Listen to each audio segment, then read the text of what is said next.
Alright, where were we?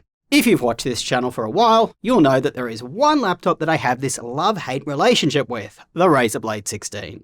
It has so many issues, but I'm not gonna lie to you, I can't stop friggin' using it. Guys, a laptop is a personal device and sometimes you just have this personal connection to it. I'd like you to think of the Blade as a McLaren. It looks stunning, it is super fast and it is super expensive. But just like a McLaren, at least from what I've heard, there's a lot of issues you have to deal with. There is a huge maintenance cost of owning a Razer Blade. I would describe its main competitor, the Zephyrus G16, as more of a Porsche or a high-end Audi, so not quite as rare and as flashy, but still flashy enough and a lot more reliable. Well, today I'm going to go through why I love the Blade and why I keep using it. I'm of course going to go through what's new this year, then I'll go through all the issues that you'll need to deal with if you buy one. Now, as per usual, all the laptops I recommend today will be below this video as well as on our website bestlaptop.deals. Over there we track prices right across retailers to ensure that you're getting the best deal.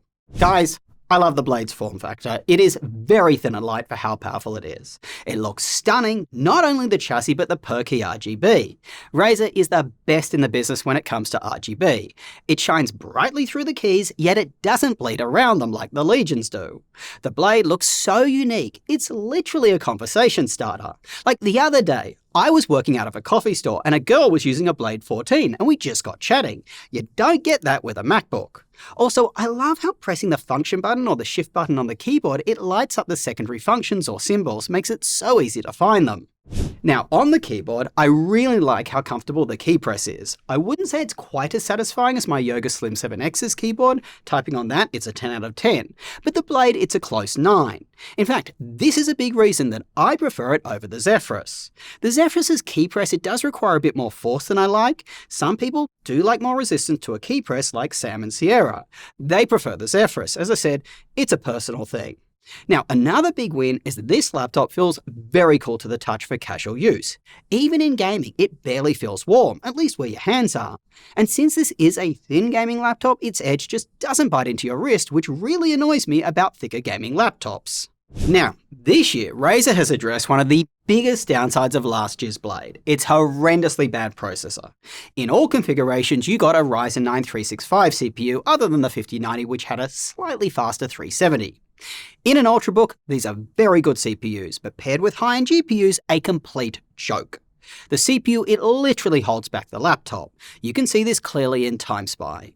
Our new Zephyrus G16 has the same 5080 that our Blade did from last year. The G16's raw GPU performance is worse, but because its CPU is so much better than the Blade from last year, it ends up ahead.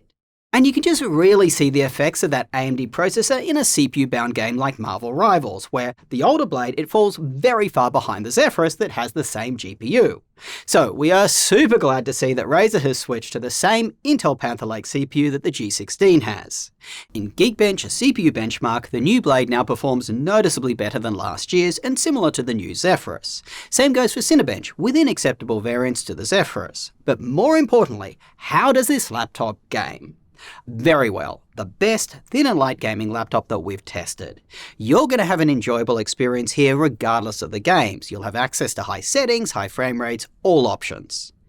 Unfortunately, it's kind of hard for us to compare this new model to last year's and our Zephyrus, because our new Blade, it has a 5090, not a 5080. Razer did send us this unit, and manufacturers, they love to send their highest configuration, to present their laptops in the best possible light. I don't like this because I don't think many of you guys are buying a 5090 laptop, but it's unfortunately what we have to work with. Okay, so in TimeSpy, our new Blade does much better. Funnily enough, the GPU, it's only 11% faster in this test, but because the CPU is 63% faster, the total score is 22% ahead. When we test Still Nomad, which is a GPU-bound benchmark, you can see that our 5090 Blade, again, it's not that much further ahead than our 5080, 9% here, so similar to what we saw in TimeSpy. It's quite a bit behind our full-fat gaming laptop, the Legion Pro 7i. So for the increase in cost of a 5090 in this laptop, probably not worth it for most people. If, like a lot of folks, you are choosing between this laptop and the Zephyrus, we believe the Blade will perform better with the same hardware because of its better power allocation. A laptop has a total amount of power, you see, that it can feed to its CPU and GPU. We've found that for both the Blade and the Zephyrus, it's around 175 watts. The fact that Razer and Asus are advertising that these laptops can feed their GPUs almost that amount alone, not including the CPU, is completely misleading. Anyway, what you'll notice is that the Blade can allocate its CPU more of its power budget during gaming, and this matters a lot. When pairing high-end GPUs with mid-range performing CPUs, the CPU can be the bottleneck. Here's an example that Sam put together just to demonstrate this. You can see here that the Blade 16, it cannot generate more than 100 frames per second in Marvel Rivals, regardless of how much you lower its base render resolution. The CPU is the bottleneck. So, with laptops like this one and the Zephyrus, which don't have more powerful Intel HX processors, you don't want to skimp feeding the CPU enough power. Now, another thing in favour of the Blade over the Zephyrus is that if you buy Razer's cooling pad, the Blade 16's total power envelope is actually raised by around 10 to 15 watts. Other YouTubers have demonstrated this. I'll link their videos down below. So, with its cooling pad, the Blade should consistently outperform the Zephyrus. Alright, let's now move along and talk about another massive benefit of the Blade's new CPU, its improved battery life. It is so much better this year, almost double what it was before. Battery life, it's always been the Achilles heel of Razer's laptops, and it's really nice to see an improvement. I think a lot of you guys know this, but these battery tests that I'm showing you on screen, they are in controlled environments. We did recently up its difficulty, but for my real-world use, guys, I get about half of what I'm showing you here. Now, if you are considering the Zephyrus, it still has an edge here over the Blade. The Blade's CPU performance is actually throttled when you unplug it. The Zephyrus's is not. Rounding out the stuff I love about the Blade, I really like its screen. I am a pixel peeper, and I thought 2560 by 1600 resolution just wouldn't be enough for me, but it is. This panel, it ticks all the boxes. It is bright, it's color accurate, it's an OLED, it's got a high refresh rate, advanced Optimus, G-Sync, minimal screen door effect, and I didn't have any issues with PWM. I also really like the Blade's ports, best of any laptop. You've got all the different ports you'd need, including an SD card reader. They're all super fast, and they're all just well laid out. They're in the back half of the laptop, so cables don't get in your way. You have USB-C ports on either side, so you can always find one close to your dock or power outlet. I also really like that one goes directly to the dedicated GPU and the other via the integrated, so you have the choice. If I'm just docked and doing office work, I don't want the dedicated GPU enabled warming up my laptop and causing fan noise. And this year, the right side USB-C port is now Thunderbolt 5. Unfortunately, it doesn't support 240 watt charging. We did test this with both a Thunderbolt 5 dock and the Framework 16's 240 watt USB-C charger. This is a shame, but you still have Thunderbolt 5 data transfer speeds. The speakers on this new Blade for 2026 noticeably improved over last year's model. The sound gets louder, it sounds more full with better bass, although we did hear some clipping at higher volumes. Take a listen.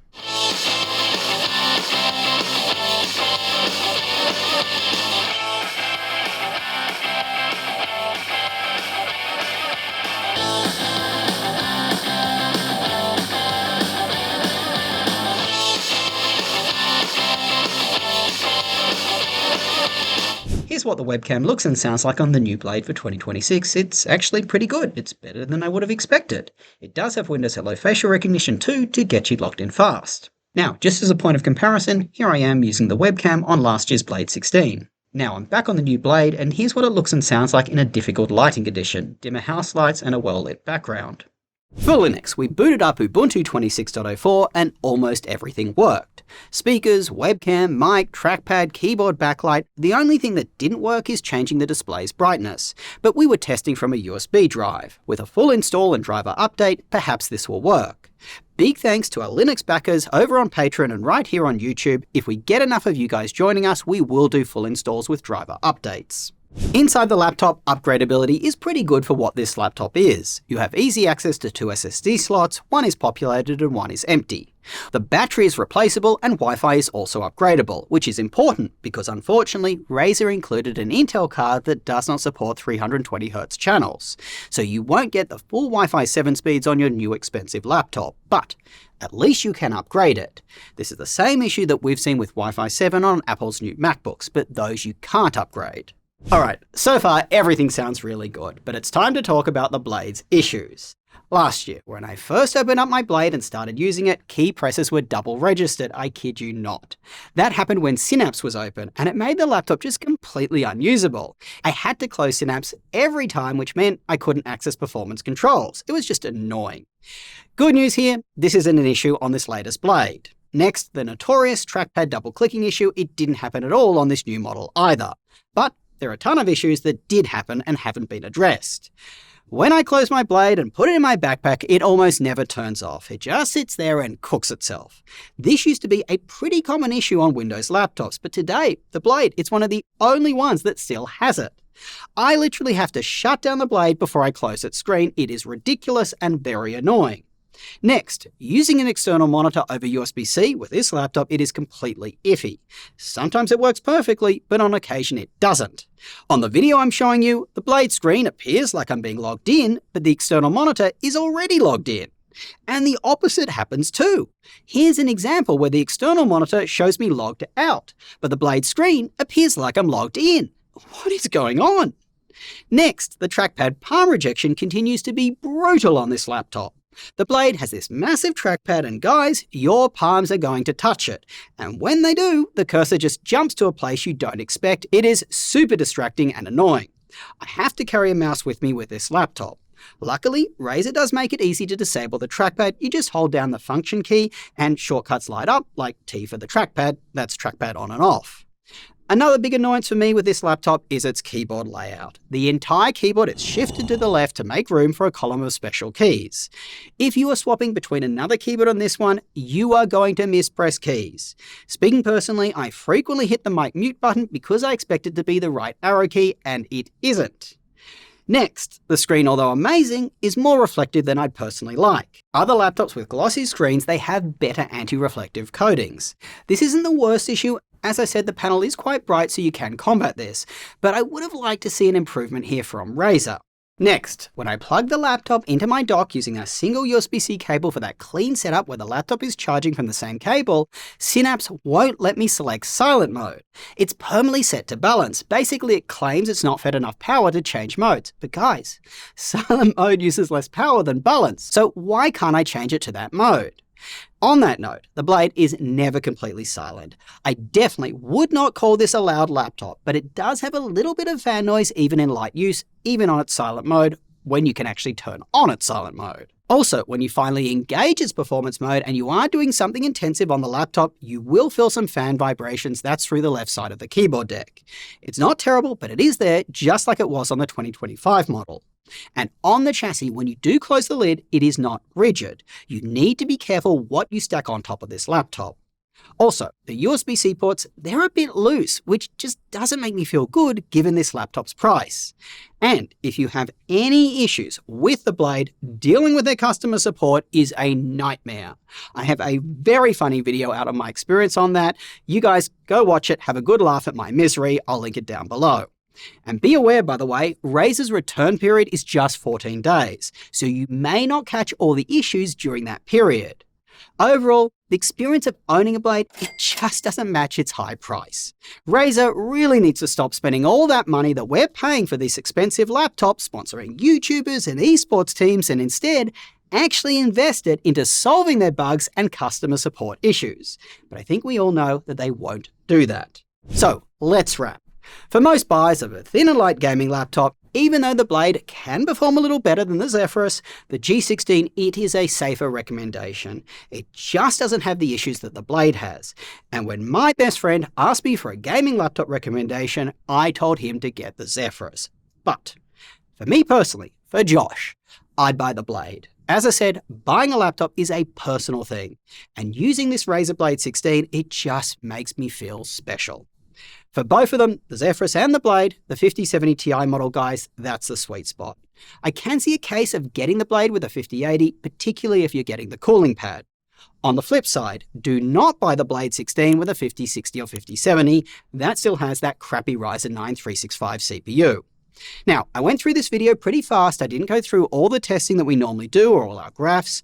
On our website, though, if you search for the Blade 16, you'll find our full graph set there. That includes tests that, as I said, I didn't cover today, like how the Blade compares to Apple's highest-end MacBook Pro in creator workloads. I'm off. I was going to say I'm going to go play games on the Blade, but we are way too busy. There are so many new laptops that have come into the studio. Let me know with a comment below what you think of this new Razer Blade 16. Would you buy it? Would you buy the Zephyrus? Until next time, I'll catch you later.